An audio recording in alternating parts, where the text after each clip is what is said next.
Good morning to all of you. 8th D, welcome to the physics class, children.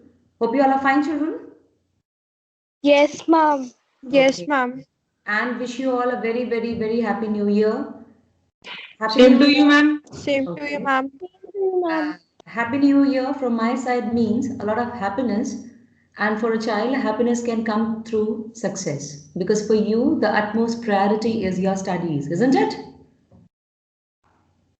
Yes, ma'am. Okay. Yes, ma'am. And that is going to come through hard work. So I wish you a lot of understanding, a lot of hard work, a lot of patience in writing the answers so that you ultimately gain success in life. Okay. Okay. So with this, we start with the class, children. I hope you remember that we were doing that lesson, this chapter light. Yes. Yes. Yes, ma'am. Yes, ma'am. Okay, Yes, so we'll be ma'am. doing the topics that were left. Only a few part of it was left. If you remember, the last part did was about the defects of vision. So is it okay? Any problem in that? No, ma'am, no problem. No problem. So it was the last one was astigmatism. Yes, that was what we. Saptakshi Anand, why did you kicked out Gauri from the call? No, ma'am, by mistake. By mistake. Okay. No, ma'am. Ma'am, Krish Gupta kicked me out. But here it was a note. It was a message. I just read it out. Okay, fine. So now we are going to talk about some more topics, the last topics of the chapter, and that is visual impairment. So we are going to talk about it. The inability to see objects completely or partly is referred to as visual impairment. Like hearing impairment, you must have heard about when the person is not able to hear. There are various factors which result into it. The same way, visual impairment are the factors or because of the what, the reasons because of which the person is unable to see. Visual impairment. Please mute your speaker so that is there is no disturbance. Yes. Now, visual impairment can be caused due to accidents, injuries, or eye diseases. Now, as I have told you when we initially talked about the defects of vision, it was basically because of aging or because of some of the problem when the image formation was taking not taking place at retina, it was taking before, or there was a problem of the lens because of the aging, cataract or something like that. So the same way here, when we talk about the visual impairment, we mean that when the eye was properly functioning, then what happened because of which the person is unable to see the objects or person is unable to have the vision. It is because of these factors, maybe an accident, maybe an injury, or maybe because of the diseases. So it can also be present from the birth, as I have told you that sometimes it happens that it may be the possible reasons may be that the mother who's giving birth to the child does not get proper nourishment, and because of that maybe it is possible that the child who takes birth also suffers from this problem. So what we are going to learn next is that yes, and maybe because of the non-functioning of the cornea, see all the parts of the eye, if any one part does not function properly, that too I discussed when we were talking about the structure of the eye, that if any one part does not function, if retina gets hurt sometime, I'll just give you a live example. I've seen one of the members of my family that while playing cricket, the ball just went up, and when it came down it hit the eye, and because of that the retina got damaged, because of which there was a lot of problem. The person had to go undergo the surgery and all, and still there is a problem in the vision. So these things actually happen. It's not just like we are studying like that. It actually happens. If any of the part of the eye get damaged, then of course it affects the visions. The same way lens, if the lens is not working properly, it has to be replaced if it can be replaced. Fine. So if these things are happening, if these factors are there, then of course the person is going to suffer the visual impairment. Now, depending on the cause, some visual impairments can be treated with surgery, as I've just said, medicines, while some cannot be treated. Person with visual impairment depends more on the sensory perception, such as sound, touch, smell, of course. If a person, this is very obvious, if a person is blind, or if the person is unable to hear, or if the person is unable to speak, then in that case, the other sense organs or the other sensing capabilities, they develop more, and the person is able to sense or able to feel the objects, or you can say feel the surrounding with the help of other sense organs. Like the person who's not able to see is able to smell. Sometimes it's like it's shown in the movies also. Some old ladies, they are able to identify. They are not able to see, but they just know. Are ye aa gaya? Kaise? They know by the smell. They know by the touch. So these senses, they are more developed in such person. Then, however, there are many optical and non-optical aids which can help partially or completely visually challenged persons to continue with the daily activities as studies and study easily. So like the first one is optical aid. These include different kind of lenses. This is important, please underline. Contact lenses, magnifiers, etc. to help with the low vision or other type of visual impairment to read and write. Now next is non-optical aid. First is auditory aid. Auditory means to hear, something which is related to hearing. These aids provide sensory perception in the form of sound, as I just said. Not in the form of vision, but in the form of sound. These include tape recorders, audiobooks, etc. Nowadays, a lot of study material is converted into audio form, so that if the person is unable to see, unable to read, unable to identify, then they hear a lot about it. And they, like, see, it happens with us also. We supposing if I say, many of us have not seen many of the actors and actresses, but yes, I mean, we have not seen them in the way, we have not seen them directly. Yes, then we have not seen, of course, this generation, we have not seen Albert Einstein.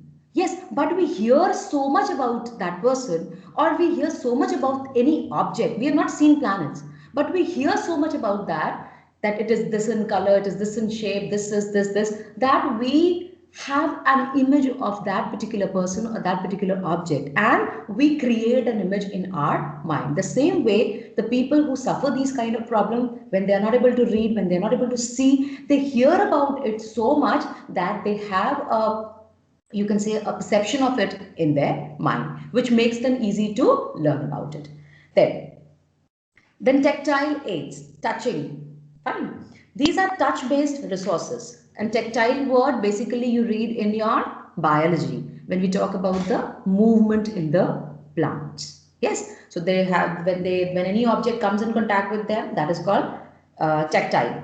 So these are touch-based resources. They provide perception through the touch, like indentations, etching, and markings help the visually challenged to recognize things. Like we have a very good example of this, and that is the Braille script.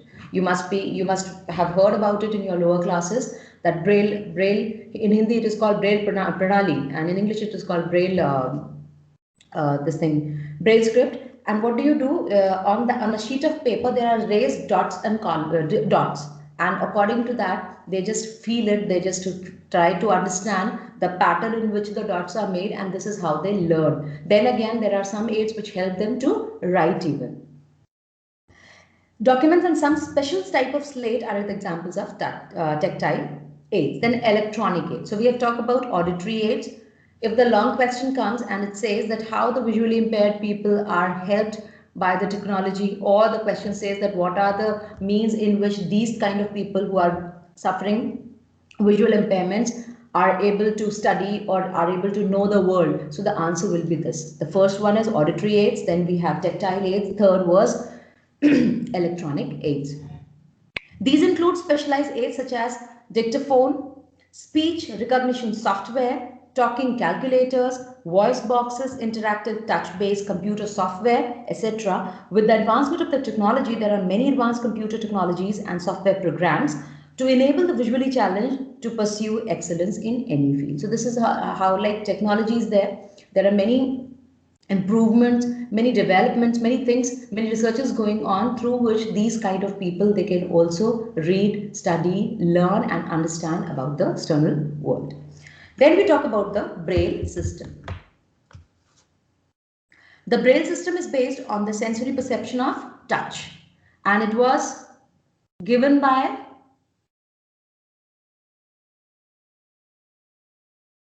anyone?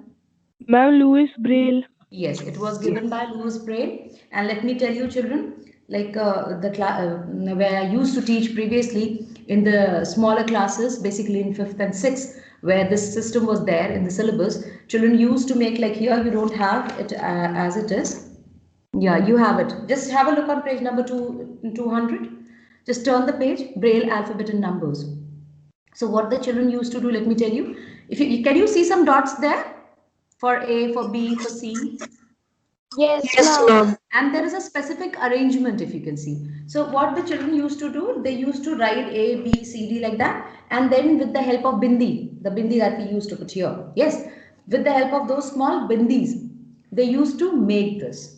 So you know what, many of the children, they had already learned that how A was made, B and C, because they had it in their 5th and 6th, both the classes. So when this activity was done, they used to learn it also. So this is the way you actually see. You just, what they used to do, they used to feel like if a child comes and says what is it, so they used to touch and they used to feel and say that okay, this is the arrangement of the bindi, so this is the letter, and this is how they used to learn. So the same way, the Blues Braille developed the system where, when he was merely 16, he formally published his finding in 1829. In this system, the text is presented on a thick paper in the form of patterns of raised dots, and these raised dots resemble those bindis. So these dotted patterns or symbols represent the alphabet and the numbers. So by looking, by feeling it, by moving the finger on it, a visually challenged person could see that what is written. Now here the alphabets are arranged like in a manner like you have your A to Z, yes, series, but if spelling is written the same way, like for C, if cat is written, so C is there, the symbol for C, then for A, and then for T is taken together, and the person just feels it and reads it as cat. The same way they read the other words also. So in the same way, a person can also write the text in Braille using an instrument like the one shown in figure 199. Just have a look here on this. They turn the page. Instrument to write to write in Braille. Can you see there are some check type of structures, and there's an instrument, Yes, ma'am. pen-like thing, which is used to write. Yes, Fine? ma'am. Okay. Now the last portion of the chapter, which is last, but it is very, very important. Generally, we do not take it seriously, but it is important, taking care of our eyes. Something very important is that whenever anything goes into your eyes, some fine structure, and it irritates you, never ever use any cloth that is available, because your eyes are precious. It's not like you can put anything into your eye. Yes. Second thing, I mean, I'm not reading out what is there. These things are practically experienced. You rub it, you take a rough cloth, you rub it, and maybe it can cause serious problem, serious injury in your eye. Second thing, you are grown up, but generally, like small children, they keep playing with their pencils. They are unaware of the fact that the pencil, the pointed lead of the pencil, can hit the eye and it can cause a severe problem. So these type of things, I mean, eyes are not an object to play with. A special care has to be taken. Then, of course, proper meal has to be taken. It should have all the vitamins in it. It should include a balanced diet should be taken.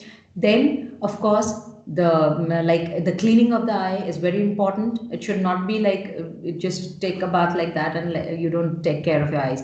Too much cleaning is also not very good. Like many of the people I've seen, they take water and they put it in eye like that. It's not a dustbin that you put anything. Okay, so proper care, proper cleaning, proper food is very, very important. Let's talk about it one by one. Sorry. We should wash eyes gently. That is what I said. Frequently washing of the eye does not only remove the dirt, but also helps in getting rid of tiredness. Many of the time it happens that we keep writing, especially in the times of the exams. It happens. You just keep writing, you keep learning, and then you have to go and wash your face, because ultimately the next day you have to appear for the exam. Yes, especially for those who have been sitting and enjoying for the rest of the year. So it happens that you have to go and you have to wash your eyes. So that removes tiredness, and moreover, it helps in cleaning, but it should be done gently. Second, we should not rub our eyes. in something, if dirt or dust enters the eye, we should wash the eye with water and visit the doctor if the problem persists. Third, yes, this is very important. Everyone should not become doctor. This is very much like it's something which is seen in India. If something happens, everybody in the like house, everybody in the home becomes doctor. Are ye kar lo, are aise kar lo, are aise kar lo. It should not be the case. If there's any problem and if you need to see the doctor, please visit the doctor. Third one, we should not read in dim light. Very important for you people. If the light is not proper, you will never know. So gradually, it is going to affect your eye. You just keep sitting. Never, just always take care that the light is sufficient. You are able to read. There is no strain, there is no stress on the eyes. You are reading, and when you're writing, your eyes are in normal position. And do not read in the moving vehicles, as this may strain the eye muscles too much. And this is, see, sometimes, how many of you have experienced this, that while sitting in the car or in the train, if you read, your head starts paining? Anyone? Ma'am, I have. Yes, it happens. Yes, ma'am, I have. Yes, and many of the time, if you are on if you're on a highway or on a the speed is too much, then it may sometimes, if you just keep reading, even if you see your mobile, if you see the messages on the mobile, you're reading the messages, then also it creates problem, and you feel like as if vomiting, nausea type of thing you've experienced. So it is because of the same thing. Too much stress to the eye muscles, CDD muscles, is not good. Then, while watching television, we should watch from a distance, of course. Many of the children, they want the television to be here. They want the mobile to be here. How many of you are in a habit of taking the mobile and sitting with it for long hours?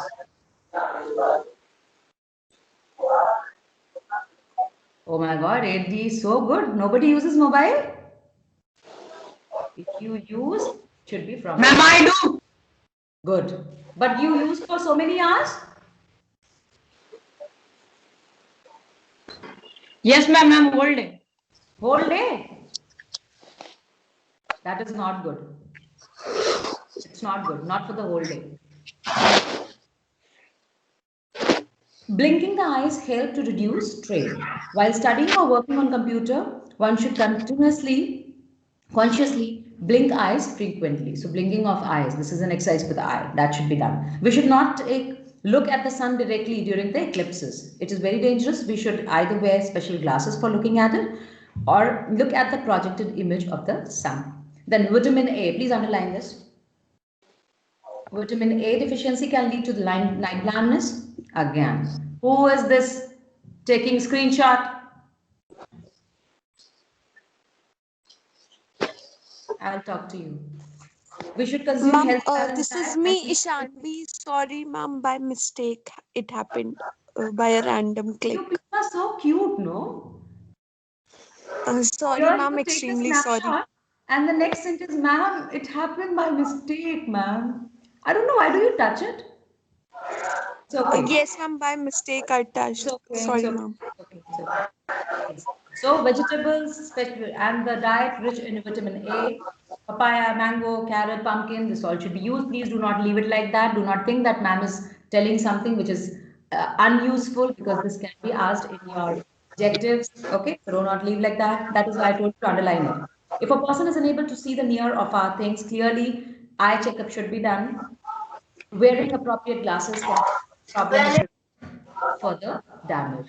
So this is about taking care of your eyes. Now we have come to the end of the chapter, and I have given you the, please check children, I've given you short, and I've given you short 50 words also.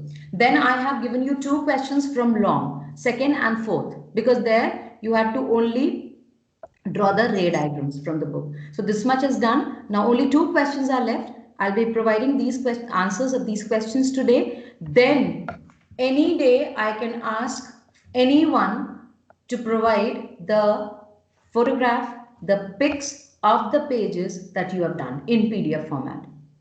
So be ready for that. Everything has been given. Only 2 questions are left.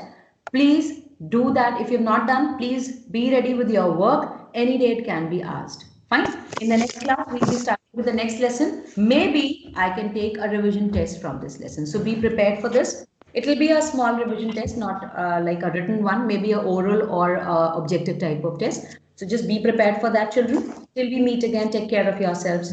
Bye. Bye, ma'am. Thank you, ma'am. Bye, ma'am. Thank you, ma'am.